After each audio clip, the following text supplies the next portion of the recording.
Welcome everyone to oldtacosandgeeks.com. Justin here, back with another episode of Essential Anime. Yes, you heard me correctly. I said Essential Anime. I haven't done this in over a year, and this is episode 81.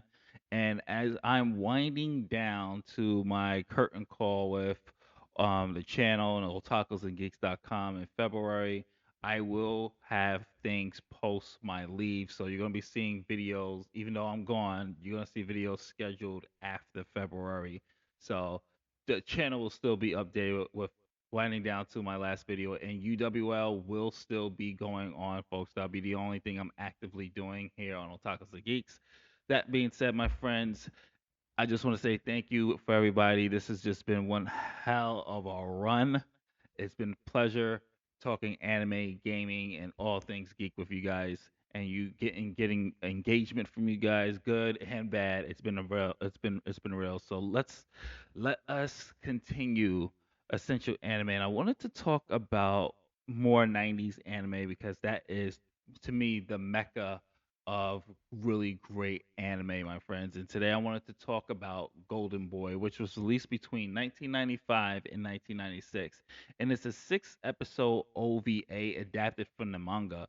And on the surface, it looks like this loud, lewd, sexual built comedy of shock humor. But with time and distance, Golden Boy reveals itself as something far more intentional. It's actually a character study in disguise as absurdity and a sharp satire of professionalism, ego, and modern education. So we're going to talk a little bit about the story, a little analysis on our main character, the animation and direction, and why I feel that this is still essential anime viewing. So let's talk a little bit about it. So Golden Boy follows a simple but yet effective formula. Each episode places Kintaro into a new environment, software development, corporate sales, swimming instructions, political activist he was in one episode, and motorsports, which is my favorite episode, and it's the most hilarious episode if you ask me, and an animation production. These settings are not random. Each represents a different facet of adult society where expertise, pride, and hierarchy dominate. At first, Kintaro is treated as a joke. He's underqualified, he's awkward, and he is visibly out of place. And my God, in the English dub, is he loud? The people around him, often who are authority figures, mostly women, usually are these women authority figures or highly skilled professionals, dismiss him immediately. And yet, as each episode unfolds, the story consistently goes, it subverts your expectations.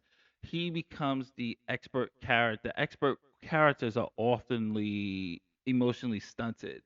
Some are viewed as arrogant or they're just creatively blocked. Kintaro, despite lacking those credentials, understands people, the systems, and problems instinctively and intuitively. His solutions come not from superiority, but from simply studying, observations, effort, and his ability to adapt. And this episodic structure allows the series to function almost like a set of parables to say. There's no grand plot, overarching plot, unfortunately, but there are steady thematic consistencies such as growth through experience and learning. So, who is our main character? Well, Kentaro is one of anime's most unusual protagonists. He's not powerful, he's not really respected, and he is not traditionally cool. In fact, he is often viewed as pathetic, but that is precisely what makes him compelling. He's a former Tokyo University student who completed all coursework but dropped out before graduation, which is, you will think, like, why would you just not finish? Like, you're literally at the finish line. And he wanders around taking part-time jobs and housing, but there's reasons for it. He wants to learn through experience, and he's a relentless student of life. He's constantly writing notes in his beloved notebook, and he embodies contradiction. When we first see him, he's very immature, he's sexually fixated, and he's socially awkward. And especially if you're watching the English dub, he is loud. Oh my God, as he gets loud when the English dub. but internally he's disciplined, sincere, and deeply curious. And the series repeatedly shows that that his perversions is not his defining trait, which I was shocked about watching the first episode. I was like, okay, I guess we're just gonna get kind of like he reminds me of the character from City Hunter, where he seems to be a perv, but he's really smart as hell. And we do get something similar to that.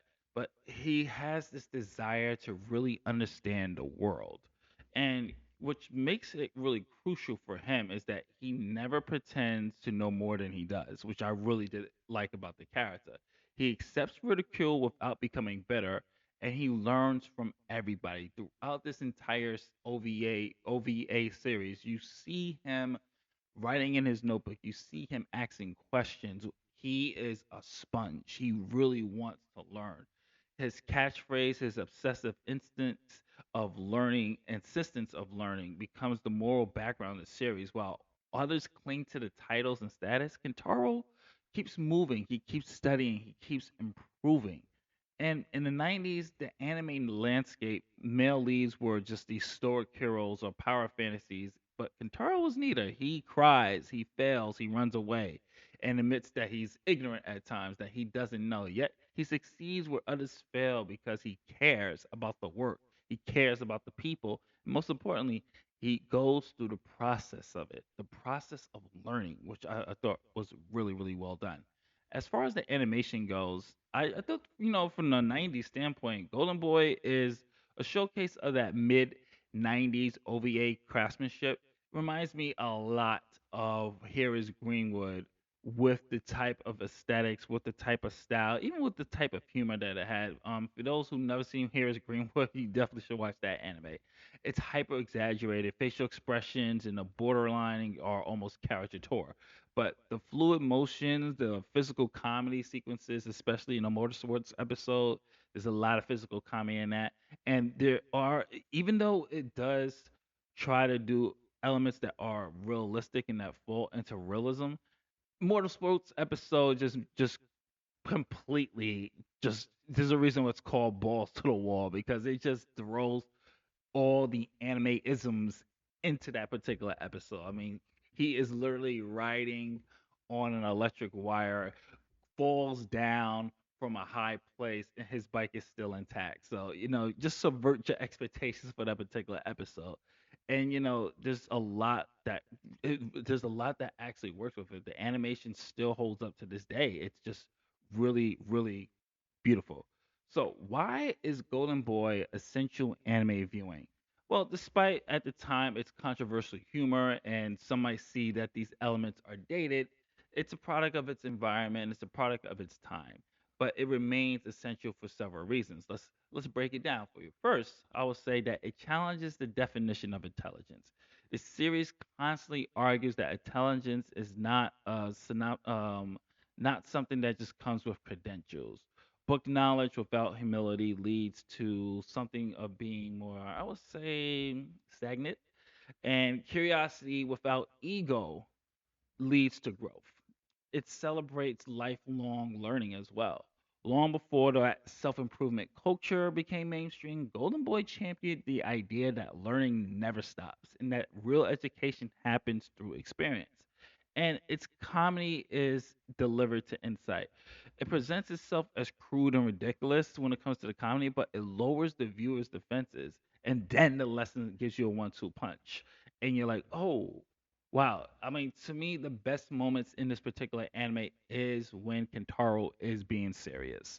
When you get to see that personality and when it's revealed, like, oh, this was my plan. This is what I picked up by just absorbing and observing everything. And let's just to wrap this up, we'll say this.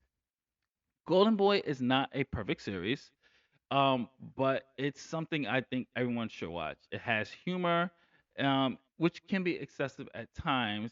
And truthfully, in this modern day age, the presentation might not appeal to those who are more sensitive to certain subject matters or certain depictions of fan service. But for everybody else, I would say that you would definitely check this out because there's a lot underneath the surface, and I think that's what makes this such an essential anime to watch. And he's not a role model. He's not. a role model in a conventional sense, but he is somebody who is more useful and a reminder that curiosity, humility, and effort can take you further than talent alone. And that is why I salute Golden Boy and why I put it in Essential Anime, episode 81. So this is Justin from oldtacosandgeeks.com. If you like what we do here, don't forget to like, share, subscribe, hit that notification bell, my friends. We are counting down. The last time is now for me. Later day.